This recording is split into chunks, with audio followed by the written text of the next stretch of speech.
បាទជំរាបសួរពុកម៉ែបងប្អូនគ្នាថ្ងៃនេះជួបជាមួយខ្ញុំបាទសាជាថ្មីម្ដងទៀតហើយថ្ងៃនេះខ្ញុំមកបង្ហាញពុកម៉ែបងប្អូនគ្នារបៀបបង្កើត page នៅក្នុង Facebook account របស់យើងណាអញ្ចឹងឥឡូវកុំឲ្យខាតពេលវេលាយូរយើងចូលទៅបង្កើត page ទាំងអស់គ្នាយើងចូលមកកាន់ Facebook របស់យើងមកបាទបន្ទាប់មកបងប្អូនគ្នាចុចកន្លែងចុច3កន្លែង profile របស់យើងហ្នឹងបាទបន្ទាប់មកបងប្អូនគ្នានេះឃើញ page គេដាក់នៅខាងលើហ្នឹងណា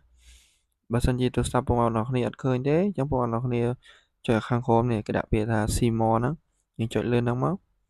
បាទបន្ទាប់មកបងប្អូនគ្នាអស់ចុចក្រោមមកនឹងឃើញហើយបើសិនជានៅខាងលើអត់ឃើញណាអញ្ចឹងដោយសារបើខ្ញុំនៅខាងលើហើយខ្ញុំចុចបាទសូមចុចចូលកន្លែង page ហ្នឹងដើម្បីបង្កើត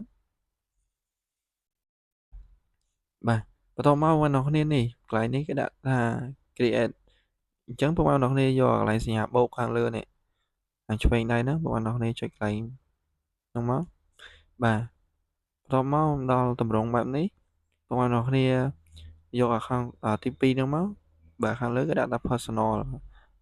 ទី2 professional អញ្ចឹងយើងយកអាទី2មកកន្លែង professional មកអញ្ចឹងបងប្អូនគ្នាបន្ទាប់មកចុច next បាទកន្លែងនេះគេសួរយើងគេថាយើងចង់បង្កើតជាទម្រង់profile ឬក៏ page អញ្ចឹងឥឡូវយើងបង្កើតចង់បាន page ហើយបងប្អូនយកខាងលើហ្នឹងមកបាទបន្ទាប់មកបងប្អូនគ្នាចុច next មកបាទកន្លែងនេះបងប្អូនគ្នាបំពេញឈ្មោះអញ្ចឹង page ហ្នឹងបងប្អូនគ្នាចង់ដាក់ឈ្មោះអីគេបងប្អូនគ្នាបំពេញ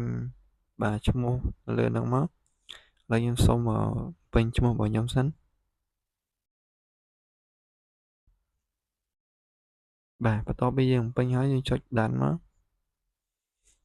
បន្ទាប់មកចុច next បាទកន្លែងនេះគេឲ្យយើងរើ category ណាអញ្ចឹងបងប្អូនគ្នាបង្កើត page ហ្នឹងដើម្បីផលិតមាតិកាអីគេម្ហូបឬក៏ជាអ្នកចូលចិត្តថតបាទ blog អីចឹងទៅអញ្ចឹងឥឡូវខ្ញុំសូមដាក់ជាអ្នកបង្កើតវីដេអូឥឡូវខ្ញុំសូមពេញកន្លែងហ្នឹងសិនបាទខ្ញុំដាក់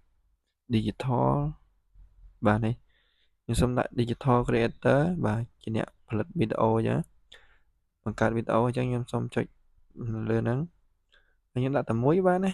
បើសិនជាពុកម៉ែបងប្អូនគ្នាចង់ដាក់2 3ក៏បានដែរតែខ្ញុំសូមដាក់តែមួយបានណាតោះពេលខ្ញុំចុចដានមក create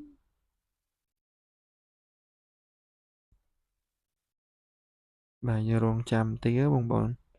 វាកំពុងបង្កើតឲ្យយើងហើយបាទ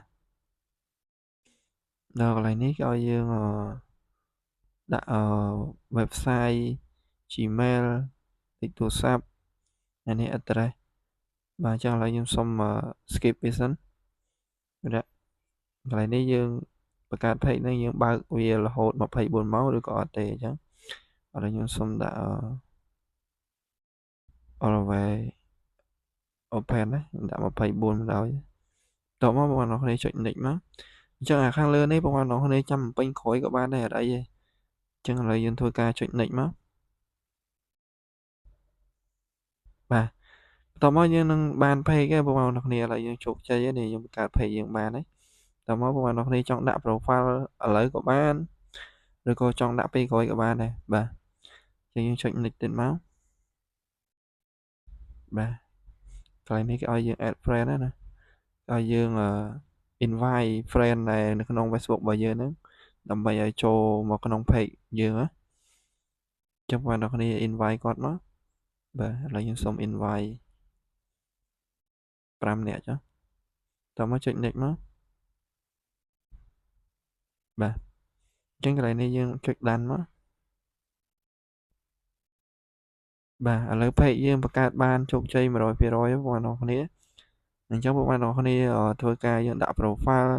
ដាក់ cover មកហើយយើងរៀបចំវាឲ្យបានស្អាតមកបងប្អូនគ្នា